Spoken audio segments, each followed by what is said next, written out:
Hi, today I'm going to make a recipe using kombucha. So this is for anybody that makes kombucha.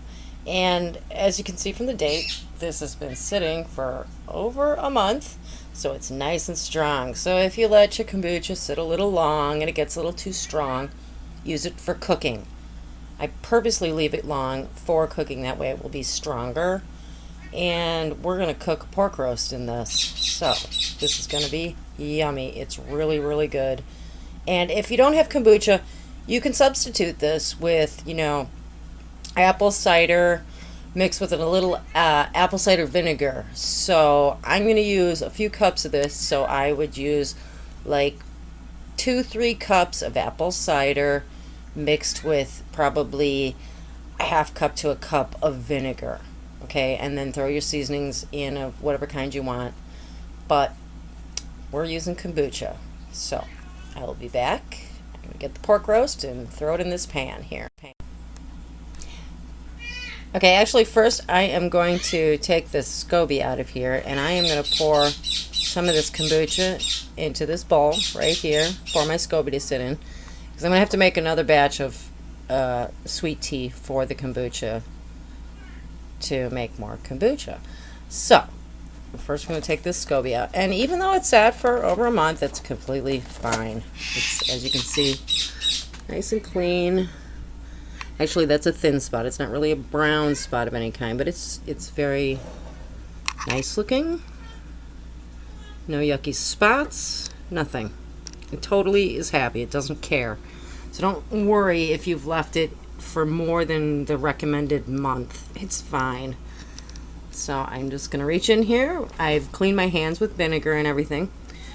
First I wash them with hot soap and water, and then rinse them really good in vinegar, so I'm not gonna hurt this at all. Oh, I feel 2 layers there, so I have 2 in here. I grew a tiny one and this big one. So see, there it is. Looks good. There's the top. There's the bottom. I'm going to flip it back over. It's very thick too. And all these layers can be separated to make more than one batch. And then I've got this other one stuck in here. I didn't even know he was under there. He looks a little funny, but he's fine. See?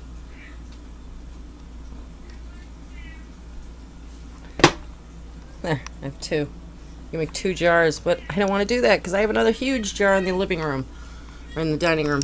So there it is. It smells so good, and it tastes like a sour apple cider, really. So that's why I'm saying you can substitute apple cider for this recipe. So I'm going to put this camera down for a minute so I can pour some of this kombucha in on top, because I'm going to need at least a cup to restart my recipe again. I got to save a cup of kombucha, so I'm going to do that, and then I'm going to set it aside and go on with the pork roast.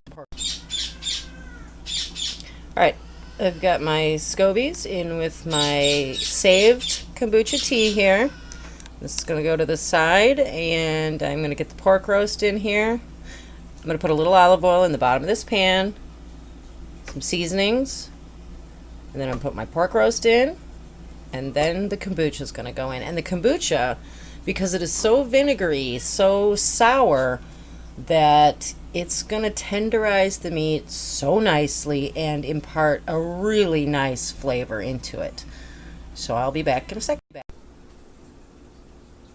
Okay, I've got my SCOBYs back into my jar here, and I'm going to take this out of the kitchen so it's nowhere near any of the bacteria from the meat, the oils.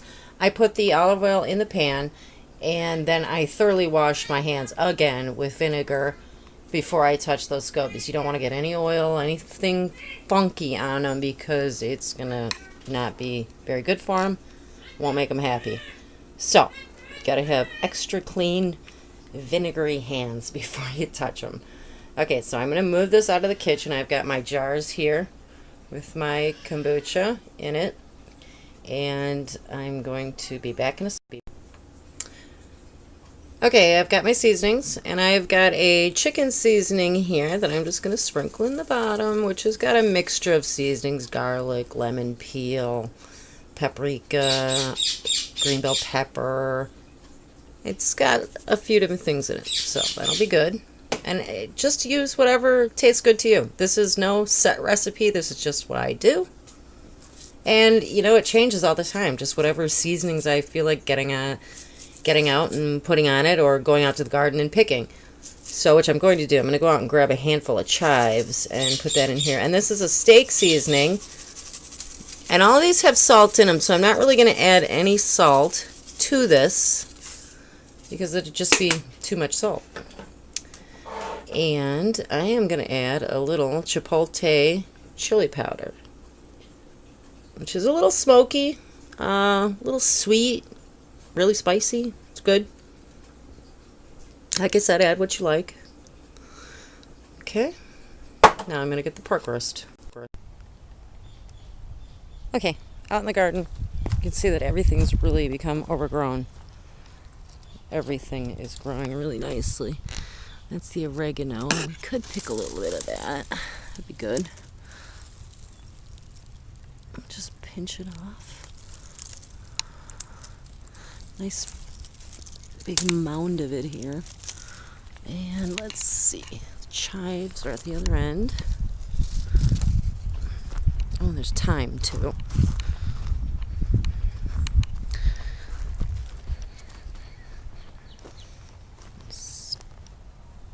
There we go. Look at this. It's just, oops.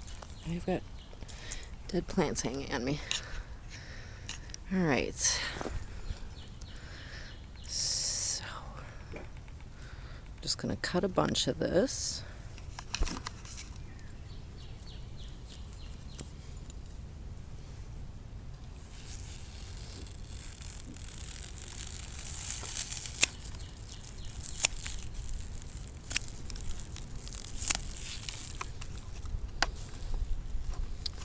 There, that'll do.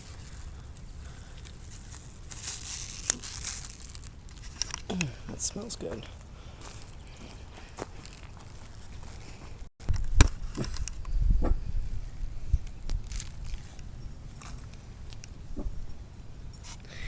I'm just going to take a little sprig.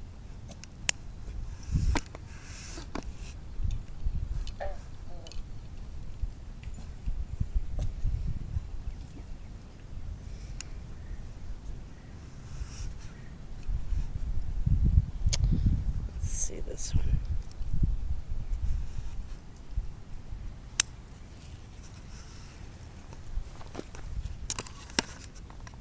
There. That should be good.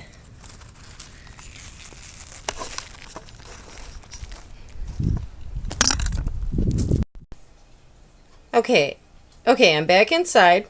I've got my herbs cleaned, and I just took my scissors and chopped them up in here. The thyme, you pull backwards off the stem and it just pops right off the stem.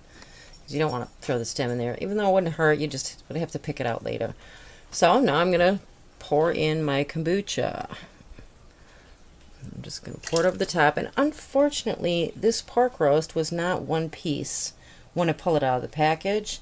It's like two skinny pieces. So they're just lying side by side next to each other. But it really irritates me.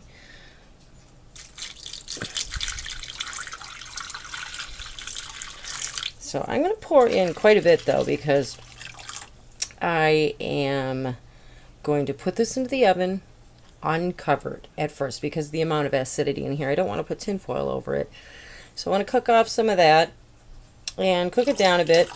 And then I'm going to put some tin foil over it and just help cook it, steam it. But I have read in so many things, never put pork in liquid, not... I always have. I don't care what kind of liquid it is. It cooks the best that way. You get tender meat, and that's just how I do it. So, all right, I'm going to put this down. Okay, I've got the rest of my seasonings sprinkled on the top. The same seasonings I put in the pan, I put on top of the roast. And now I'm going to put it into a 400-degree oven. Now, I can't say exactly how long. You're just going to have to watch it. I'll tell you, obviously, as I'm cooking it, what I'm doing. But, you know, I don't have set times for anything. I just watch the food. I've got a digital thermometer I test it with. And it's going to be at least an hour. But it, you know, normally I do this out on the grill. But, you know, and it's quicker out there because you've got a lot more heat. It goes up above 400 out there, about 450. So I'm just going to put it in the oven at 400. And in probably a half hour, I'm going to cover it with tin foil. So I will come back and show you everything I do. Okay, this has been cooking for about a half an hour, and now I'm going to cover it and stick it back into the 400-degree oven. Sorry about the birds. I don't think it's going to take, you know, like a couple hours, because I told you there was 2 skinny pieces in here instead of 1 thick piece of pork roast, which is what I normally get. So it's going to cook quicker. So I'm going to put a piece of parchment paper over the top, and then tin foil. And the parchment paper is to stop the steam from going up and hitting the tin foil and then dripping back down and having some sort of a reaction because of the acidic juice we're using. So I am going to cover it and stick it back in the oven, and I will come back when it's done. Okay, I just want to show you real quick what I mean.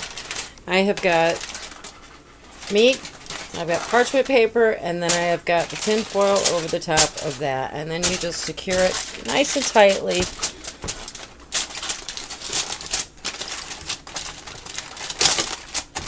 So it's pretty well sealed, keeping as much of the moisture as possible. That way it's going to get the meat nice and cooked and tender, and it won't take all night. Alright, I'm going to stick it in the oven now, and I'll be back. Okay, I'm back, and the pork roast is finished, and it smells so good in here. You really have to try this. And like you saw, I put about, I'd say, 3-4 cups of liquid in here, and it's cooked down quite a bit.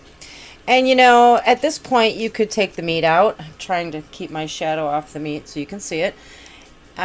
You could take the meat out, throw some potatoes in here, some vegetables, and throw it back in the oven with the juice that's left.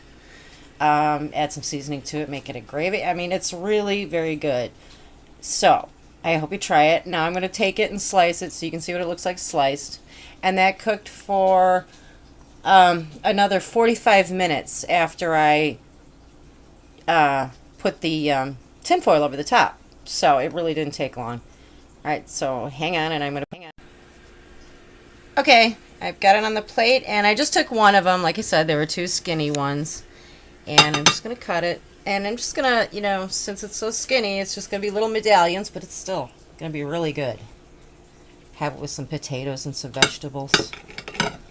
And it's very tender. Really juicy. I mean, it is super juicy.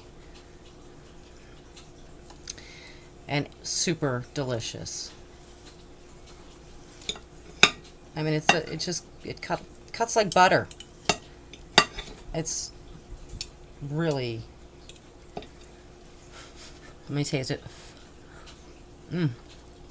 Really, really tender and really yummy. Okay, so I'm gonna turn it around. That's it.